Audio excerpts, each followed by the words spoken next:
Afghanistan, a land now known as the graveyard of empires and a predominantly Muslim country. But did you know that, centuries ago, this very land was a thriving center of Sanātana Dharma and Buddhism? Imagine towering Shiva temples, echoes of Vedic hymns, and Hindu kings minting coins adorned with Lord Shiva's image. But here's a shocking revelation. The name Hindu Kush, meaning Hindu killer, might not just be a part of history. It could be evidence of a systematic erasure of Afghanistan's Hindu and Buddhist heritage. How did this region, once rich in spiritual traditions, undergo such a dramatic transformation? That's exactly what we'll uncover today. Before we begin, a quick challenge for you. Drop your most intriguing history-related questions in the comments, and I'll answer the best ones every Friday. Stay tuned till the end, because this is not just a story of loss. It's a testament to resilience and legacy. So, let's embark on this journey. How India Lost Afghanistan. The origins. Sanātana Dharma in Afghanistan. To understand how Hinduism and Buddhism flourished in Afghanistan, we must go back in time, before the Hinduism we recognize today had taken its current form. Instead, people followed Sanātana Dharma, the eternal way of life that shaped much of Asia.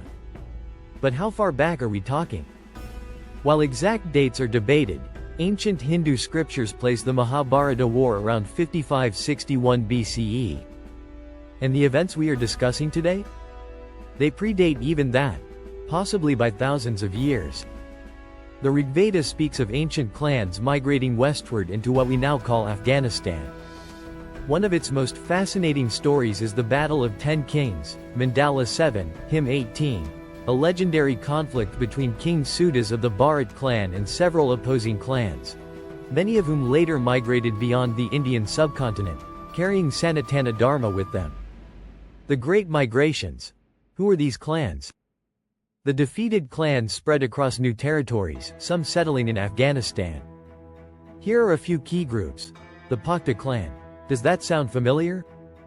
Over millennia, the Pakhtā people evolved into the Pashtuns, the dominant ethnic group in modern Afghanistan and Pakistan. Their lineage traces back to these early Vedic migrations. The Balana clan. Though their records are scarce, some historians suggest they settled near present-day Baluchistan, leaving subtle traces of their ancient traditions in local customs. The Druyu clan. These warriors established the great kingdom of Gandhara, a name that means land of fragrance in Sanskrit due to its abundance of aromatic plants and spices. Gandhara. A hub of culture and knowledge. Gandhara wasn't just another kingdom. It was a beacon of knowledge and spirituality. It nurtured scholars like Panini, the father of Sanskrit grammar, and was deeply integrated into Indian civilization. Did you know? Gandhari, the mother of the Kauravas in the Mahabharata, was a princess from Gandhara. Her marriage to Dhritarashtra of Hastinapura highlights the deep ties between ancient India and Afghanistan. Fast forward to the 6th century BCE, the rise of Buddhism.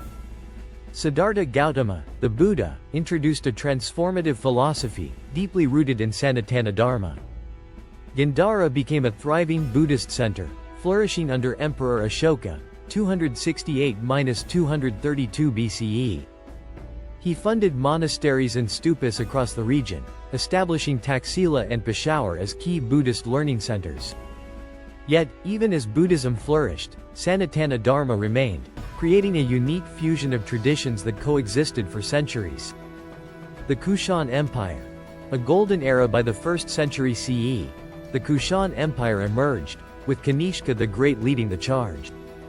Though a patron of Buddhism, he honored the Vedic traditions that had long shaped the land. Under his reign, Gandhara art flourished, a stunning blend of Indian spiritual motifs with Greco-Roman aesthetics. Following the Kushans, the Kadara dynasty, 4th century CE, continued this cultural legacy, expanding Hindu worship across Afghanistan and Central Asia. Even in Tashkent, modern-day Uzbekistan, remnants of ancient Shiva temples bear witness to this forgotten past. By the 6th century CE, the Hindu Shahi kings ruled Kabul, maintaining Afghanistan as a stronghold of Hindu culture. Their coins, featuring Lord Shiva, tell us of an unbroken spiritual connection.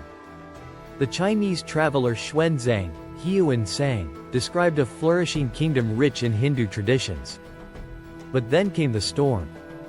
The Islamic conquests. The beginning of the end. By the 7th century CE, Arab invaders swept in, bringing with them the expansion of the caliphate. The Hindu Shahis, led by kings like Kingala, fought bravely to defend their lands and temples. The Gardes Temple, a grand Shiva shrine, stood as a symbol of resistance, until it was plundered and desecrated. The once sacred city of Shavahar in Bukhara, modern Uzbekistan, was reduced to ruins. Chronicles describe how a Hindu queen, Cotton, traveled to Kashmir seeking military aid. But the tide had turned. By the 9th century CE, relentless invasions forced the Shahis to retreat from Kabul to Yudvandapura, modern-day Und. Their final stand came under King Jaipal and his son Anandpal, who resisted Mahmud of Ghazni with everything they had. Yet, the invaders had a clear goal: to erase the region's Hindu and Buddhist identity. Temples were burned, idols shattered, and the very mountains that once protected these kingdoms were now called Hindu Kush, a haunting reminder of the devastation. The Bhavishya Purana, a chilling prophecy?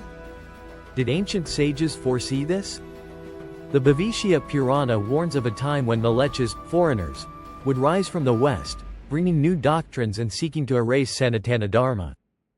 In the Pratisarga Parva, Part 3, Chapter 3, verses 527, it states, "The Malechas will spread their beliefs across the land, destroying the traditions of Sanātana Dharma." Is this exactly what happened in Afghanistan? The echoes of Om Namah Shivaya were silenced, temples erased, and a once diverse land was transformed. A lesson from history. The spirit of Dharma lives on. By the 11th century, Afghanistan was no longer a land of Vedic chants and Buddhist wisdom.